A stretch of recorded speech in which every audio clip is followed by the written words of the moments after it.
Hello friends, the daily news update के YouTube channel पर आप सबका स्वागत है। आज हम लोग द डेली न्यूज़ अपडेट के इस सेशन में एग्रीकल्चर सेक्टर से जुड़ी एक बहुत ही important scheme PM Pranam scheme के बारे में समझने का प्रयास करेंगे। जैसा कि आप लोग स्क्रीन पर देख पा रहे होंगे कि हाल ही में सरकार ने पीएम प्रणाम स्कीम को अप्रूवल दे दिया है। इस स्कीम के जरिए सरकार प्रयास कर रही है कि किसानों को केमिकल फर्टिलाइजर की जगह वैकल्पिक उर्वरकों जैसे कि बायो फर्टिलाइजर और ऑर्गेनिक फर्टिलाइजर को उपयोग करने के लिए प्रोत्साहित किया जाए। इस योजना के साथ साथ cabinet committee on economic affairs, जिसे कि हम लोग CCEA के नाम से भी जानते हैं, ने शुगर कैन के fast fair and remunerative price को 10 रुपया बढ़ाकर वित्तीय वर्ष 2023-24 के लिए 315 रुपये प्रति कुंटल कर दिया है। साथ ही साथ सरकार ने यूरिया सब्सिडी योजना को साल 2025 तक विस्तृत कर दिया है। अगर हम पीएम प्रणाम स्कीम को देखें तो PM Pranam scheme stands for Pradhanmantri programme for restoration awareness nourishment and amelioration of mother earth. इस स्कीम की घोषणा बजट सत्र 2023-24 के दौरान ही कर दी गई थी। बजट सत्र 2023-24 के दौरान ही कर दी गई थी। आइए अब हम लोग पीएम प्रणाम स्कीम के मेन ऑब्जेक्टिव के बारे में जानने का प्रयास करेंगे। तो इस स्कीम के मेनली दो इम्पोर्टेंट ऑब्जेक्टिव हैं। पहला यह कि यह स्कीम फर्टिलाइजर के संतुलित उपयोग को प्रोत्साहित करेगा, जिसमें केमिकल फर्टिलाइजर के उपयोग को रिड्यूस करना तथा बायो फर्टिलाइजर और ऑर्गेनिक फर्टिलाइजर के उपयोग को बढ़ावा देना शामिल होगा। दूसरी तरफ यह योजना सरकार पर पड़ रही रासायनिक उर्वरकों पर दी जाने वाली सब्सिडी के भार को भी कम करने का प्रयास करेगी।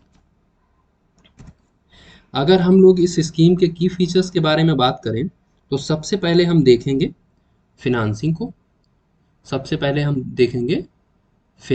को।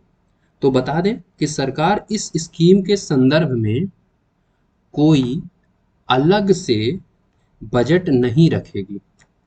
यह स्कीम पूरी तरह से अभी फर्टिलाइजर पर दी जाने वाली सब्सिडी के बचत से फिनांस्ड की जाएगी, जो कि डिपार्टमेंट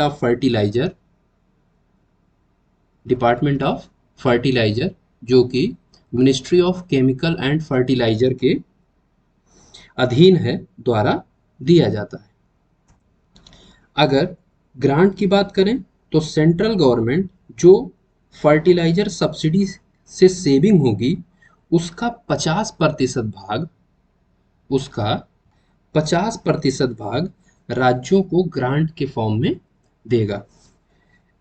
इस 50% का 70% हिस्सा राज्य सरकारें एसेट क्रिएशन में खर्च करेंगी, जिससे कि तकनीकी अनुकूलन के द्वारा वैकल्पिक उर्वरकों के उपयोग को बढ़ावा दिया जा सके।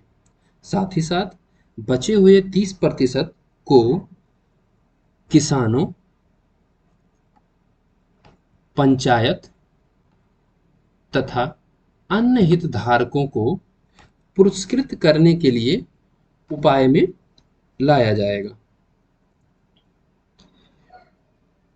Reduction in use of fertiliser की अगर हम बात करें तो इसका निर्धारण पिछले 3 साल के यूरिया कंजम्पशन के औसत से किया जाएगा। ओवरऑल अगर हम इस स्कीम को देखें तो यह स्कीम बायो फर्टिलाइजर और ऑर्गेनिक फर्टिलाइजर को बढ़ावा देकर सस्टेनेबल एग्रीकल्चर को प्रमोट करेगी। साथ ही साथ यह सॉइल फर्टिलिटी, इन्वायरमेंटल पॉल्यूशन को कम करने तथा लॉन्ग टर्म में एग्रीकल्चरल प्रोडक्टिविटी को बढ़ावा देने में मददगार साबित होगी। द डेली न्यूज़ अपडेट के आज के सेशन में इतना ही। आशा करता हूँ कि आप सबको आज का टॉपिक पसंद आया होगा। आगे ऐसे ही इंपॉर्टेंट करंट इश्यूज़ के लिए जुड़े रहिए हमसे। धन्यवाद।